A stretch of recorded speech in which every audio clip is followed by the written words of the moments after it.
2025년 5월 23일 새벽을 여는 말씀은 시편 3편의 말씀입니다. 1절부터 7절까지 봉독하여 드리겠습니다. 여호와여, 나의 대적이 어찌 그리 많은지요. 일어나 나를 치는 자가 많으니이다. 많은 사람이 나를 대적하여 말하기를 그는 하나님께 구원을 받지 못한다 하나이다. 여호와여, 주는 나의 방패시요 나의 영광이시요 나의 머리를 드시는 자이시니이다. 내가 나의 목소리로 여호와께 부르짖으니 그의 성산에서 응답하시는도다. 내가 누워 자고 깨었으니 여호와께서 나를 붙드심이로다. 천만인이 나를 에워싸 진친다 하여도 나는 두려워하지 아니하리이다. 여호와여, 일어나소서. 나의 하나님이여, 나를 구원하소서. 주께서 나의 모든 원수의 뺨을 치시며 악인의 일을 꺾으셨나이다. 구원은 여호와께 있사오니 주의 복을 주의 백성에게 내리소서. 아멘. 오늘 본문 시편 3편의 표제어를 보면 다윗이 그의 아들 압살롬을 피할 때 지은 시라고 기록되어 있습니다. 다윗이 자신이 사랑하는 아들 압살롬의 반역을 피해 요단강을 건너 마하나임에 머물 때 지은 찬양이자 기도입니다. 평안할 때가 아니라 막다른 골목에 몰렸을 때의 찬양입니다. 1절과 2절입니다. 여호와여, 나의 대적이 어찌 그리 많은지요. 일어나 나를 치는 자가 많으니이다. 많은 사람이 나를 대적하여 말하기를 그는 하나님께 구원을 받지 못한다 하나이다. 아멘. 대적이 어찌 그리 많은지, 심지어는 사랑하는 아들조차 대적이 된 상황입니다. 주변의 많은 사람들도 너는 구원을 받지 못한다 말하고 있습니다. 이 막막한 상황에서 다윗은 기도하며 하나님의 보호하심을 확신하고 있었습니다. 3절과 4절입니다. 여호와여, 주는 나의 방패시요 나의 영광이시요 나의 머리를 드시는 자이시니이다. 내가 나의 목소리로 여호와께 부르짖으니 그의 성산에서 응답하시는도다. 아멘. 주는 나의 방패라고 말씀하고 있습니다. 하나님께서는 방패가 되어주셔서 나를 죽이려고 공격하는 창이나 화살을 모두 막아주신다고 말씀하고 있습니다. 하나님께서 방패가 되어주시는 것은 세상이 주는 방패와는 비교할 수가 없습니다. 다윗이 골리앗을 만나 싸우려고 할 때 첫 장면이 이렇게 시작을 합니다. 사무엘상 17장 41절입니다. 블레셋 사람이 방패든 사람을 앞세우고 다윗에게로 점점 가까이 나아가니라. 아멘. 골리앗은 기골이 장대할 뿐 아니라 그 앞에 방패든 사람을 앞세우고 있었습니다. 그러니 이스라엘 백성들이 창을 던지거나 활을 쏘아도 죽일 수가 없었습니다. 그런데 다윗이 던지는 물맷돌 하나를 막지 못했습니다. 세상의 방패는 아무리 강해도 언제든지 무너질 수 있습니다. 하지만 하나님께서 나의 방패가 되어주시면 모두 막아주십니다. 어떠한 대적의 공격도 뚫을 수가 없습니다. 이어서 나의 머리를 드시는 자라고 말씀합니다. 머리를 들었다는 것은 그 이전까지는 머리를 숙이고 있었다는 말씀입니다. 머리를 숙이고 있었다는 것은 성공한 자가 아니라 패배한 자를 뜻합니다. 하지만 하나님께서는 우리를 승리케 하시고 우리의 머리를 들게 하신다는 것입니다. 언제 그렇게 해주신다는 것입니까? 4절의 말씀처럼 내가 나의 목소리로 여호와께 부르짖을 때 이러한 응답을 하신다는 말씀입니다. 지금 다윗은 압살롬을 피해 도망쳐 있는 상황이고 모든 이스라엘 백성들의 마음은 압살롬의 편에 서 있는 매우 좋지 않은 상황입니다.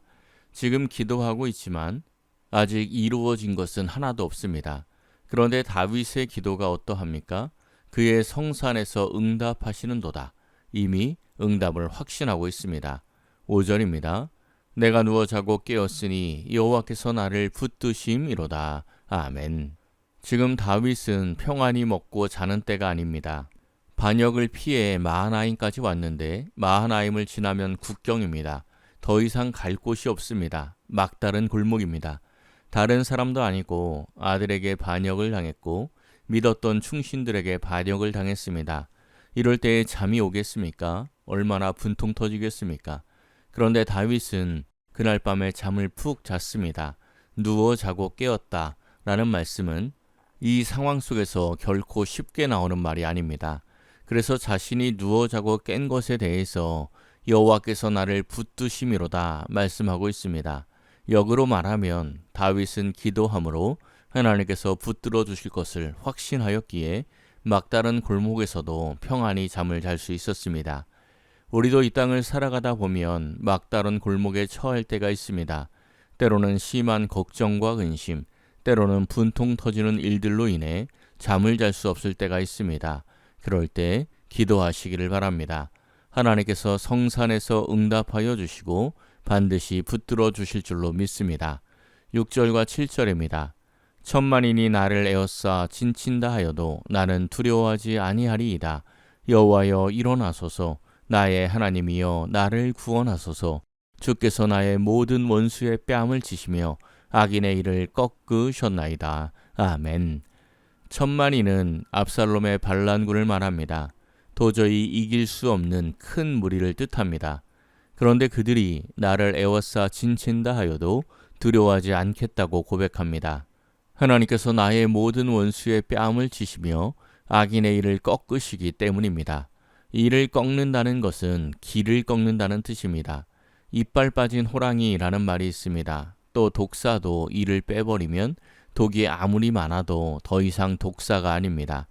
다윗은 기도할 때 반드시 이러한 응답의 역사가 있을 것을 믿었습니다. 7절 말씀을 자세히 보십시오. 여호와여 일어나소서. 나의 하나님이여 나를 구원하소서. 이 기도는 미래형입니다. 미래를 위해 기도하는 것입니다. 그런데 응답에 대한 기도를 보십시오. 주께서 나의 모든 원수의 뺨을 치시며 악인의 일을 꺾으셨나이다. 과거형으로 기도하고 있습니다. 확실히 응답할 것을 믿었기 때문입니다. 원수 마귀 사탄은 여러 가지 형태로 우리를 괴롭힙니다. 어떤 이에게는 병마로, 어떤 이에게는 가난으로, 어떤 이에게는 불화로 다양하게 괴롭힙니다. 베드로전서 5장의 말씀처럼 우는 사자와 같이 두루 다니며 삼키려고 합니다. 하지만 두려워하지 말고 기도하시기 바랍니다. 우리가 기도할 때 하나님께서 우는 사자와 같은 사탄 마귀의 일을 꺾어주실 것입니다. 8절입니다. 구원은 여호와께 있사오니 주의 복을 주의 백성에게 내리소서. 아멘. 다윗이 처한 상황을 다시 한번 생각해 보십시오. 지금 막다른 골목이고 모든 상황은 최악입니다. 구원의 길이 없습니다. 그런데 다윗이 어떻게 고백하고 있습니까? 구원은 여호와께 있습니다. 고백하고 있습니다. 죽을 수밖에 없는 문제의 해결이 하나님께 있다는 고백입니다. 우리가 해결해야 할 문제, 모든 상황들은 환경이 해결하거나 내가 해결하는 것이 아닙니다. 오직 구원은 하나님께 있습니다. 나의 문제를 하나님께 들고 나아가서 기도하시기를 바랍니다. 그리하면 하나님께서 풀어주실 것입니다. 이 새벽 기도하는 모든 성도님들은 우리를 붙들어 주시고 대적을 꺾어 주시고 해결의 복을 주시는 하나님의 능력을 날마다 체험하며 살아가시기를 예수님의 이름으로 간절히 축원합니다. 기도하겠습니다. 사랑의 하나님, 이 한 주간도 말씀과 기도로 보내게 하시니 감사드립니다. 모든 상황 속에서 말씀 붙들고 기도하는 성도들이 되어서 사탄의 이가 꺾어지고 악한 상황들이 무너지는 것들을 목도하게 하옵소서. 하나님이 나의 방패시며 나를 승리케 하시는 분임을 늘 기억하며 구원은 여호와께 있사오니 주의 복을 내려 주소서 기도하는 지혜로운 성도들이 되게 하옵소서. 오늘도 새벽부터 기도하는 성도들을 축복하사 성산에서 응답하시는 하나님을 체험하게 하옵소서. 모든 것을 감사드리며 우리 주 예수 그리스도의 이름으로 기도하옵나이다. 아멘. 오늘 말씀을 생각하고 하루를 결단하며 깊은 기도의 자리로 나아가겠습니다.